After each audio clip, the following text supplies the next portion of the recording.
Hey guys, welcome back to the Captain's Log. I have Cora Bolds, and she is not only a local Instagram influencer, but you've been doing this everywhere. And now you got a big event going on in Miami that you're hosting. Tell me about it. It's exciting. Oh my gosh, it's so exciting. So I am hosting an event out at Sagrado Cafe in Miami on Biscayne Boulevard, and I'm inviting local influencers that are going to network, have the opportunity to network and socialize with brands who are looking for influencers, as well as other influencers who are looking for other influencers to collaborate with themselves. So what do you do? I know that you do a lot of stuff with the gram. You're on the IG all the time. I love and the you've gram. been growing your following, and you've been becoming this influencer. Tell me about how it started and what the goal is, and you have all these influencers. People might not know what influencers are. Okay, so an influencer is a modern day buzz agent, which would be considered somebody who influences the opinion of others. Before you go shopping, before you buy a new car, you might ask your friend, I don't know, tell me what to get, if you trust their opinion. Well, these influencers, these modern day influencers, are taking the opinion leaders and translating it into their own influence and advertising to the general public as being the person to go to when you have questions about simple things like that. So there's a whole different, there's so many things that I've done to get me to this point. Between hashtags and tagging people. Yep. It all started with the idea that I wanted to run a website. I wanted that creative outlet. I didn't know the first steps to take. I didn't even know how to design a website.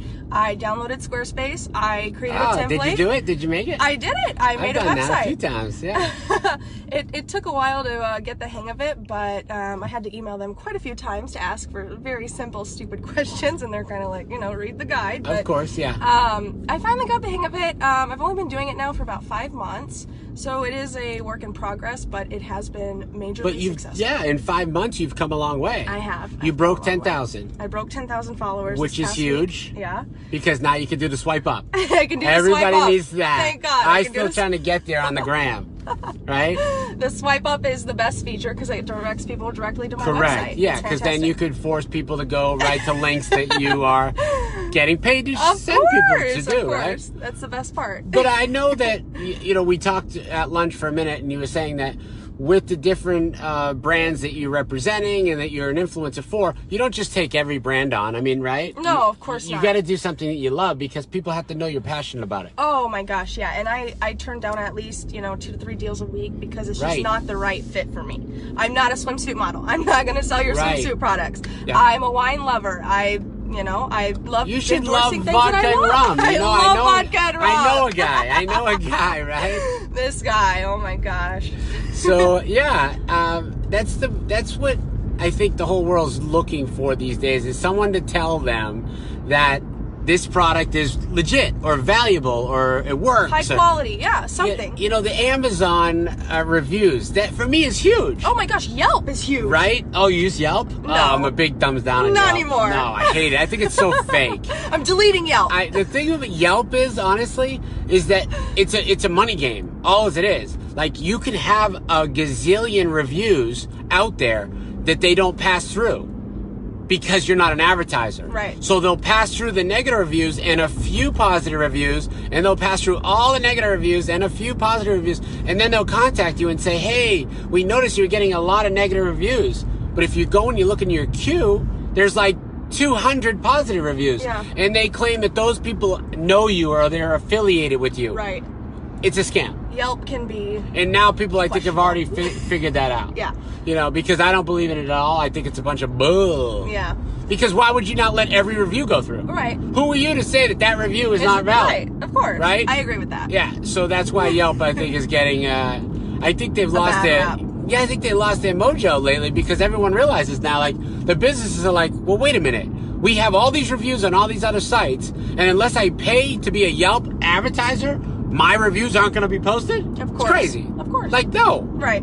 You could do whatever you want. I'm not less of a human. You can do whatever you want. That's your business, right? Sure. Like, that's great. That's your business model. But you're not going to be the #1 brand for reviews. Right. I'm done with them. Right. I'm done with Yelp. Everybody's deleting Yelp. Yes, get out of here. 2019, delete Yelp. Go home. I love it. So, you told me a couple of fun things, right? Yeah. Which I don't know. I mean, if people really got into it and they wanted to become an influencer, some of the things that you're focusing on, obviously, is with the you're tagging certain brands. I mean, you're not going to tag Chili's if you're selling, I don't know, right? Like, so you have to tell people, how does that work? Explain that. So you want to be as accurate as you can when hashtagging, when tagging, if it's an outfit. And there's a difference between hashtagging and tagging. Hashtagging, you're allowed 30. Allowed 30 on Instagram. Right. And you could put those. You told me a good trick, though. You like to put yours in the comments. I like to put mine in the comments because Which I like. It's clean. Keeps your Instagram cleaner. And clean. She loves the technical term. I clean like means when she posts that the post You're not is getting not bombarded. It doesn't have a ton of hashtags. You put them in the first comment, you still get found the same way. Okay. Yeah. So that's a good tip. Yes. I like that. You can use all 30. Why would you not optimize the amount of traffic on your page at all possible angles? Right. Why wouldn't you tag all 20 people in your photo? And then tag the people in your photo. Yes. So I get tagged all the time. Is that why people are tagging me? Yeah, because they probably think people are going to your page. They believe that you're in some way an influencer, and people are going to your page to look at what you're doing, and they might check out your tag photos, and they want that opportunity to be showcased there. Gotcha. So you think it's okay though to tag as many people as you can, up to 20? Oh yeah. Always. I always tag all 20. And you post it right on top of each other. I put it right on top of each other so that it's not, when you click on the photo, you see 1,000 million tags. Yeah, I do it right on top of each other so you can still see my photo. How about the egg guy? The egg guy, oh my gosh, isn't that It's insane, right? The internet is crazy. He's 19 years old. 19 years old. Did you look at his tags? I didn't. You should look at his tags. Are they funny? No, he tagged CNN. He tagged Good Morning America. Yeah, he tagged Mashable. He knew what he was doing. He did know what he was doing. He knew what he was doing. But yeah, and he put them all over the place, which is cool. I get it. But he tagged Jimmy Fallon. Oh my gosh. Like, he tagged a lot of accounts that I was like, interesting. Big accounts, yeah. And you feel like I feel like that. Obviously, that's what helped. Oh yeah. Because why would it? I mean, there's no way people are just going to follow an egg. Right. Or it's just people don't like Kylie Jenner. I like Kylie. I like the Jenners. I don't like the Kardashians. Why not? Because they're talentless. The Kardashians and the Jenners. I'm out here trying to make it, and they did nothing. No, that's not true. Oh, that's not true. What do you think? How long does it take you to make one post? About an hour. Okay, so it takes you an hour. So they're posting all the time. And that's their business. For them. They're not. I think they post. You think? Oh, no, I think they do the pictures. So they take the pictures. But I don't know if they take the pictures themselves anymore. Yeah. But I definitely don't think anyone posts for them. I don't think they would give somebody that much control. I think Chris is back there managing everything. You think? I think so. No way. I don't know. All as I know is... Who knows? They're rich. Maybe I'm doing it wrong, because I take all my posts take no more than 5 or 10 minutes. I need to put more time in. You do, because you want to be authentic. You don't want to be one sentence here and by, because that doesn't create a relationship. Yeah. You want to share something about yourself, share a problem, share a win, a loss, share... I got plenty of both. I need to start sharing away. Share something that people can connect to, that they can relate to, something that will get people involved and engaged. Yeah. And what's your best post for the most likes, and then what's your most engaging post? So the one that I just posted last week about my Miami influencer event has I think right around 960 likes. That's the most that I've ever gotten on a post, which is really good. I was excited. I thought it was going to break 1,000. This week it's going to break 1,000. Yay! It did have a lot of comments on it. I think though that my most engaging post for comments was my birthday post, because a lot of people said, everyone happy birthday. Yeah. Things like that. I like asking questions at the end of my post, so I'll share a little excerpt from a story or something that happened to me that day, or how I like the sangria, or whatever it is, and then I'll be like, what's your favorite sangria, or where do you like to buy your sangria, or where do you go for sangria, just to get something, a little talking point to get people engaging in your content. Do you respond to every comment? If it looks like a real account, yes, because I like that relationship marketing. I like building that relationship. I hate these comments that say, tell me more about your business. It's like, come on. Right. Yeah. Read a book. Right. Yeah, no, go to my website because that's not a robot asking me that question. Of course. Yeah. Absolutely. But so you'll go on there and respond. Yeah. What about DMs? I'm bad about DMs. If it's a branded deal, I like it to go to my email because I like, that, I get to go back and reference it. My DMs, they get kind of pushed down. Yeah. My friends. They get clogged up. You're getting all them DMs. Everyone's sliding into your DMs. Yeah. Everybody's sliding in my DMs. Hey, sure. Kim, how are you? Kim, Alex is on there. What's going on? She says happy birthday. Happy late birthday. Yeah. It was last August. Yeah, that's okay. It's good. It's good. It's coming around again. It It'll is. be right around the corner. I'll be 23. Oh my gosh. Wow. Oh. That's interesting though, because So this is like, and you're graduating college. I'm going to graduate this fall. Yep. And you're going to be studying. I study marketing and political science. And what's the future bring? So now that I've had this Miami event for the influencers, I'm starting to get into a little bit of event. Here we go. Hey, hit the reset. Event planning. I'm starting to get myself into event planning. I think that it's a great opportunity to, be your own boss, charge your own rates, $160,000 for a party. Why not? Yeah, you might as well. These Naples people, they love. I've done the event planning. I do event planning every day. That's so fun. Because I have 10 events every day. It's called a comedy club. And then, but no, we do a lot of luncheons and private events and corporate stuff as well. So that's an interesting business. Yeah. You definitely it can be brain teasing at sometimes, and sometimes it's like a no-brainer. It just depends on what kind of event it is. But of course, they're all different in one way or another. You have one of your clients is super extra, and then you have the other client that just is like, make it happen, Captain. Do everything you did the last time, or do something like that other event we went to that was spectacular. But yeah, it's not all fun and games sometimes. It isn't. No. Sometimes it's a little hard to get in touch with everybody and everybody on the same page.